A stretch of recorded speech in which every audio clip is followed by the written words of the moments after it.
we're going to cover is part 3 of understanding the end times. And this is like the foundation part. This is the foundation of what we're going to be covering. It's the 70 weeks of Daniel. And so you're going to learn about the 70 weeks of Daniel. You're going to learn why it's so important to understand how this is involved in the end times. So just to kind of give you perspective. So before we can get into Daniel's the 70 weeks of Daniel, we have to understand the background of the situation. Okay, so one of the focuses of this Daniel 70 weeks is the temple. Now, the temple is where God established that the nation of Israel was to establish a house of God, a temple, and it was on Mount Moriah. And David purchased this land, and Solomon built the temple, and this was the only place that the Jews can worship. So it's understanding the location of Solomon's temple, which is in Jerusalem. It's this gold dome building that you see in the screen. And it's the only place God has allowed the Jews to build a temple. They can't build a temple anywhere else. They can't choose anywhere else because God has specifically chosen this location for the temple. And it so also happens that 2,000 years, 2000 BC, Abraham took Isaac, as directed by God, to the top of Mount Moriah, which is where this building is located, where the temple is located, and he offered him there as a sacrifice. And this is in Genesis chapter 22.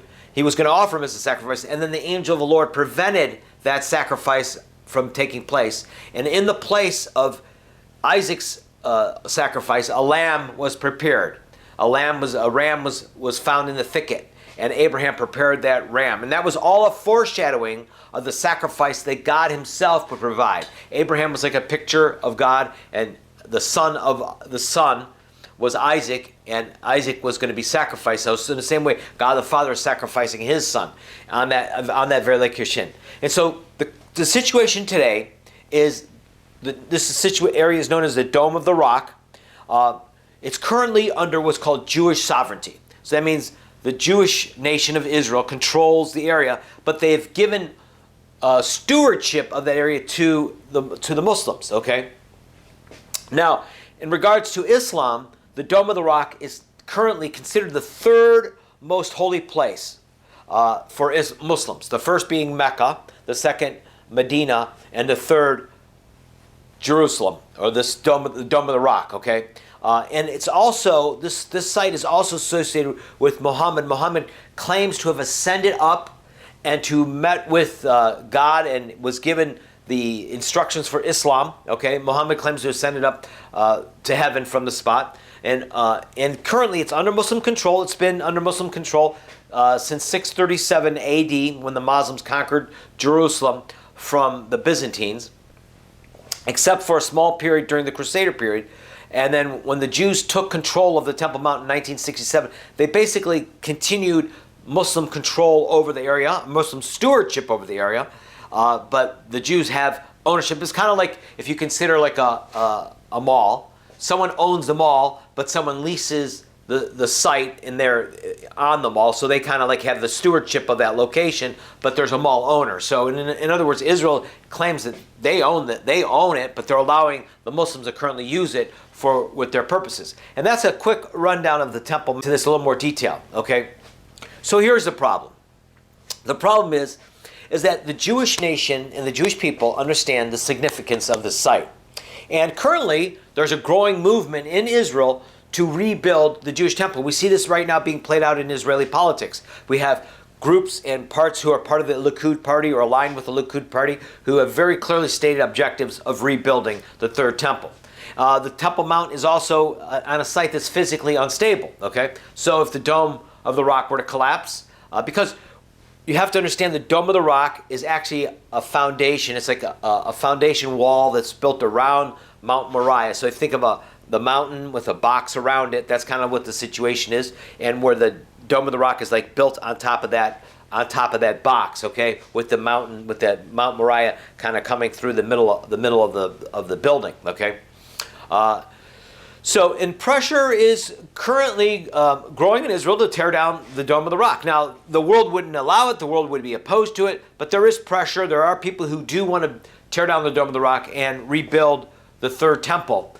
Even secular Jews want to rebuild the temple. So the question is, like, how are you and I involved? Okay, well, you have to understand that Islam is a significant portion of the world population.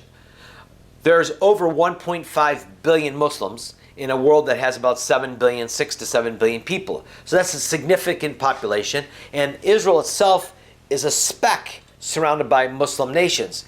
And oil supplies and so forth are all centered from Muslim nations. So until September 11th, a lot of people thought it's no big deal.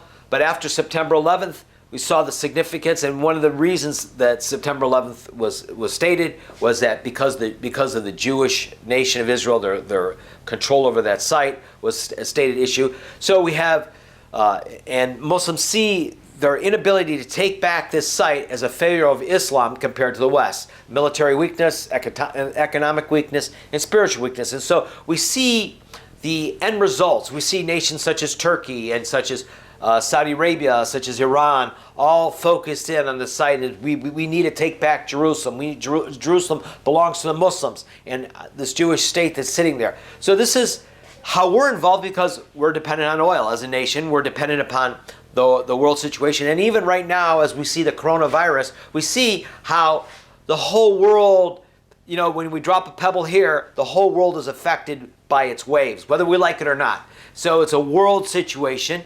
And then when you throw in religion, when you throw in this building, for a lot of people, this is an insignificant building. It's just a little building in the world. It doesn't really matter to them. But we're going to see how it's centered to God's plans and purposes going back in time.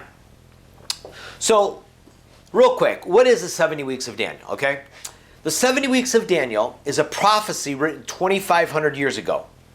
It foretold the exact year and the exact month that the Messiah, and again, Messiah is the Hebrew word, the Greek word is Christ, would be killed. And it says, telling us in the 70 weeks of Daniel, following the death of the Messiah, the Christ, the city of Jerusalem would be destroyed and the temple would be destroyed. And then there would be a coming future world leader, okay? And this future world leader is going to make a 7-year peace agreement involving a yet to be rebuilt Jewish temple, a third temple. That's what we're going to talk about, a third temple. The first temple was built by Solomon.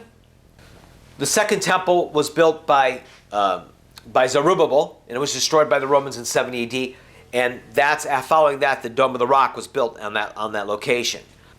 It's important to understand the context of the first and the second temple and the prophecy of the third temple, which is going to be the focus of Daniel's 70th weeks, which we're going to get into more details of that.